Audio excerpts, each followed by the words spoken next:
40 নম্বর প্রশ্নটা খেয়াল করো, root beta 1 greater than 0, beta 2 greater than 3 হলে নিবেশনটি কোনটি? নিবেশনটি কেমন হবে? রুট বিটা 1 গ্রেটার দেন 0 মানে হচ্ছে আমরা কি ধনাত্মক বঙ্কিম 3 নং, আর বিটা 2 গ্রেটার দেন 3 মানে হচ্ছে 3 থেকে বড়, সূচালতা অতি সূচালো। তার মানে এই 2 আর 3, 2 3 কোথায় দেখতে পাচ্ছি আমরা? গতে। তোমার 2 3 হচ্ছে গতে, গ হচ্ছে তোমার অ্যান্সার। 41 নম্বর, একটি মধ্যম সূচালো নিবেশনের চতুর্থ কেন্দ্রীয় পরিঘাত 75 এবং গড় 25 হলে নিচের কোনগুলো সঠিক? আমরা এটা করে দেখতে হবে আমাদের অঙ্কটা, যেহেতু আমরা সূচালতা সম্পর্কে কি জানতে পেরেছি, বিটা 2 সমান হচ্ছে আমাদের μ4/μ2²। এখন এখানে তোমার কি কি মান দেওয়া রয়েছে? আমরা দেখতে পেয়েছি মধ্যম সূচালো, কাজে বিটা 2 এর মান হচ্ছে 3, আর চতুর্থ কেন্দ্রীয় পরিঘাত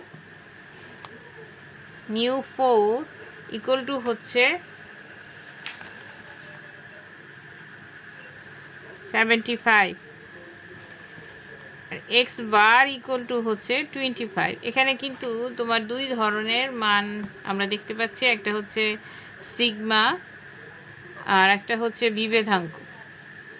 তো এখান থেকে আমাদের সিগমা মানে ভেদাঙ্কের মানটা আমরা বের করে নিয়ে আসবো, যেহেতু μ2 কার সমান আমরা জানি যে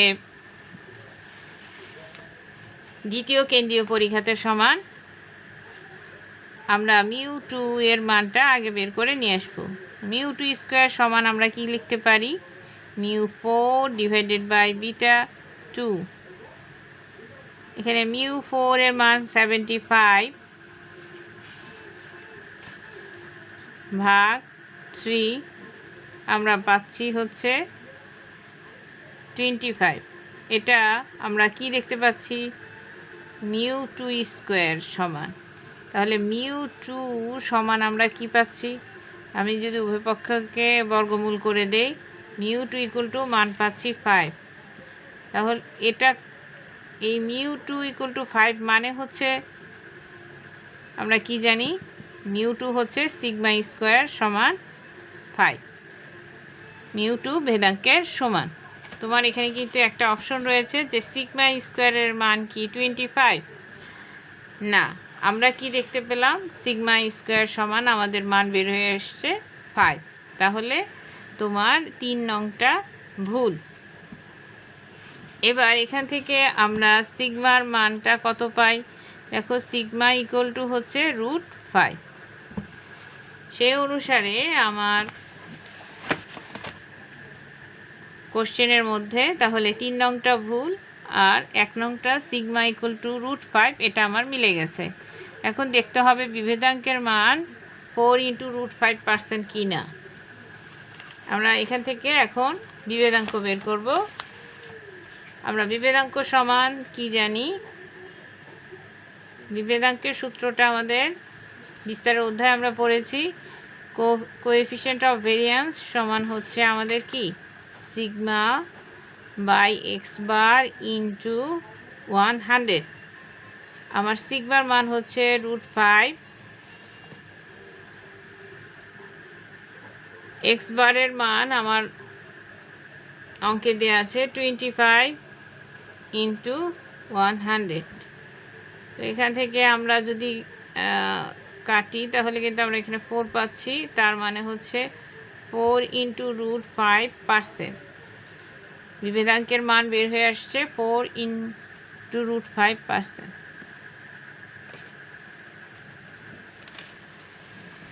সেই অনুসারে আমার এখানে উত্তর দাঁড়াচ্ছে কি?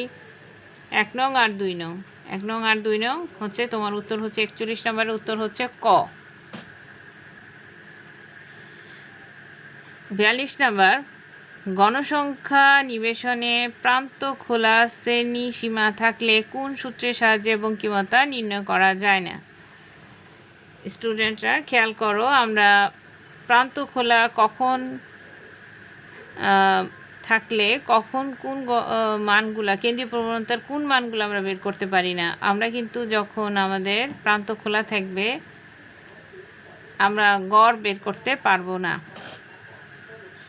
এখন কার্ল পিয়ারসনের সূত্রেও আমরা দেখতে পেয়েছি বঙ্কিমতার যে কার্ল পিয়ারসনের সূত্রগুলো রয়েছে সেখানে অলওয়েজ কার্ল পিয়ারসন গড়কে ব্যবহার করেছে।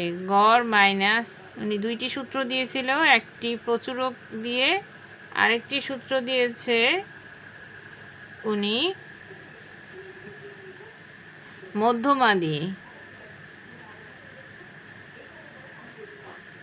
উনি দুইটি সূত্রকে ইউজ করেছে, দুইটি সূত্রের মধ্যেই কার্ল পিয়ারসনের গাণিতিক গড় রয়েছে। আর প্রান্ত খোলা থাকলে আমরা গাণিতিক গড় নির্ণয় করতে পারি না। তোমার 42 নম্বর কোশ্চেনে বলা হয়েছে প্রান্ত খোলা শ্রেণী সীমা থাকলে কোন সূত্রের সাহায্যে বঙ্কিমতা নির্ণয় করা যায়। যেহেতু কার্ল পিয়ারসনের সূত্র প্রান্ত খোলা থাকলে নির্ণয় করা যায় না, তাহলে অন্য দুইটা সূত্র অবশ্যই নির্ণয় করা যায়। কিভাবে? কারণ বাউলির সূত্রে আমরা দেখেছি যে বাউলির সূত্র মাধ্যমে যখন আমরা বঙ্কিমতা নির্ণয় করি সেখানে তৃতীয় চতুর্থক আর প্রথম চতুর্থক এবং মধ্যমাকে ব্যবহার করা হয়েছে, যেটা আমরা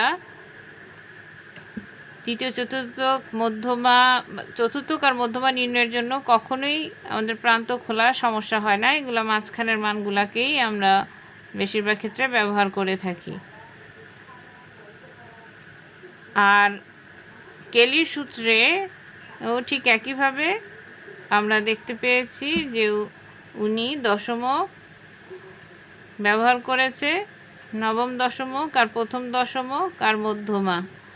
সেখানেও আমরা ঠিক মাঝের মানগুলাকেই গণনায় আনা হয়, প্রান্তের মানগুলাকে সেভাবে আনা হয় না। এই জন্য এই দুটা সূত্র মাধ্যমে প্রান্ত খোলা থাকলেও বঙ্কিমতা নির্ণয় করা যায়, কিন্তু উপরের দুটা দিয়ে প্রান্ত খোলা থাকলে নির্ণয় করা যায় না বঙ্কিমতা। তাহলে তোমার সেই অনুসারে উত্তর হচ্ছে 3 আর 2। 3 আর 2 আমরা কোথায় দেখতে পাচ্ছি? গতে। বঙ্কিম নিবেশনের বৈশিষ্ট্যসমূহ। আমরা বঙ্কিম নিবেশন মানে বেঁকে যাওয়া একটা নিবেশন রেখা থেকে আমরা দেখতে পেয়েছি বঙ্কিম নিবেশনের গড়, মধ্যমা, প্রচুরক ভিন্ন ভিন্ন হয়। মধ্যমা থেকে অপর চতুর্থক দুইটির দূরত্ব অসমান হয়। এটা আমরা 5 সংখ্যা সারের ক্ষেত্রে দেখেছি বা বক্স হুইস্কার প্লটেও দেখেছি যে প্রথম চতুর্থক থেকে তোমার মধ্যমা থেকে প্রথম চতুর্থকের ব্যবধান আর তৃতীয় চতুর্থক থেকে মধ্যমার ব্যবধান, এই দুটা অসমান হবে বঙ্কিম নিবেশনের ক্ষেত্রে।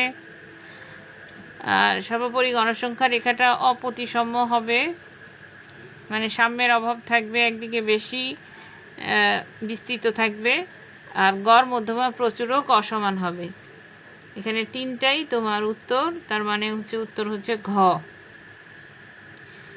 44 নম্বর প্রশ্নের উত্তর, সুষম নিবেশনের ক্ষেত্রে কি কি ঘটে থাকে? একটি সুষম নিবেশনের ক্ষেত্রে আমরা দেখেছি সুষম রেখায় বঙ্কিমতা থাকে না। একটা সুষম নিবেশনের ক্ষেত্রে আমরা কি দেখেছি যে বঙ্কিমতা থাকে না, এর গড়, মধ্যমা, প্রচুরক সমান হয় আর গণসংখ্যা রেখা বাম দিকে বিস্তৃত হয়, এটা ভুল। তাহলে 1 আর 2 হচ্ছে তোমার সঠিক উত্তর। 1 আর 2 এখানে আমরা কি দেখতে পাচ্ছি? 1 আর 2 হচ্ছে তোমার কতে।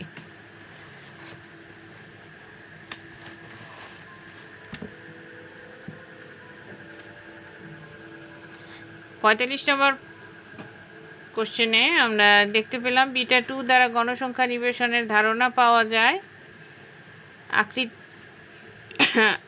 আকৃতি কেমন, রেখাটি কতটুকু উঁচু এবং গণসংখ্যা রেখার শীর্ষদেশ। আমরা সূচলতার মাধ্যমেই জানি যে একটা রেখা গণসংখ্যা রেখার শীর্ষদেশ কতটা তীক্ষ্ণ সেটা নির্ণয় করা হয়, বা উঁচু কত দূর, এবং আকৃতিও আমরা নির্ণয় করি, তিনটাই। তার মানে উত্তর হচ্ছে ঘ। পরিঘাতের মান কখনো ঋণাত্মক হতে পারে না, ঋণাত্মক হতে পারে, ঋণাত্মক ধনাত্মক উভয়ই হতে পারে। কোনটি সঠিক? আমরা দেখেছি পরিঘাতের মান ঋণাত্মক ধনাত্মক দুইটিই হতে পারে। যখন তোমার বিজোড় পরিঘাতগুলোর মান ঋণাত্মক হলে আমাদের পরিঘাতের মানগুলো কিন্তু আমরা ঋণাত্মকই পাই। এজন্য পরিঘাতের মান ঋণাত্মক। আর যদি বিজোড় পরিঘাতের মানগুলা ধনাত্মক হয় তাহলেও কিন্তু আমরা ধনাত্মক মান পাই। আর জোড় পরিঘাতগুলো আমরা সবসময়ই ধনাত্মক পাই। তো পরিঘাতের অঙ্কের ক্ষেত্রে আমরা দেখেছি যে ঋণাত্মক পরিঘাতগুলা যদি মান আমাদের ধনাত্মক থাকে গণনার সময়, তাহলে আমাদের পরিঘাতের মানটা ধনাত্মক চলে আসে। বিশেষ করে আমরা এখানে বোঝানোর জন্য লিখতেছি যে আমাদের ধরো μ3 নির্ণয় করছি, তাহলে এখানে xi minus x bar whole to the power cube divided by n। এখানে আমার এই যে ডিফারেন্সটা চলকের মান থেকে তার গাণিতিক গড়ের ডিফারেন্সের মানের বিভিন্ন ঘাতের, এখানে ঘাতটা কি আমার 3, যেহেতু তৃতীয় কেন্দ্রীয় পরিঘাত। বিজোড় পরিঘাতগুলার ঘাত তো বিজোড় থাকে, তো ডিফারেন্সের মান যদি আমাদের নেগেটিভ আসে তখন কিন্তু ঘাত নেগেটিভ থাকার কারণে সেটা নেগেটিভই থেকে যায়। যোগ করার পরে আমরা কিন্তু যদি নেগেটিভ মান পাই, এই যে উপরের মানটা যদি নেগেটিভ পাই তাহলে কিন্তু আমাদের পরিঘাতটা নেগেটিভ আসবে। আর যদি এই উপরের অংশের মানটা আমরা ধনাত্মক পাই তাহলে ধনাত্মক আসবে। এজন্য পরিঘাতের মান ধনাত্মক ঋণাত্মক দুইটি হতে পারে। জোড় পরিঘাতের ক্ষেত্রে সেটা μ2 হোক বা μ4 হোক, আমাদের উপরের অংশের মানটা কিন্তু সব সময়ই আমরা পাওয়ার জোর থাকার কারণে এই অংশের মান সবসময়ই আমরা ধনাত্মক পাই। কিন্তু বিজোড় পরিঘাতগুলোর ক্ষেত্রে ঋণাত্মক মান থাকার কারণে অনেক সময় ঋণাত্মক মান আসে, তাই আমাদের মান ঋণাত্মক হতে পারে। এক্ষেত্রে তোমার উত্তর 2 এবং 3, তার মানে হচ্ছে গ।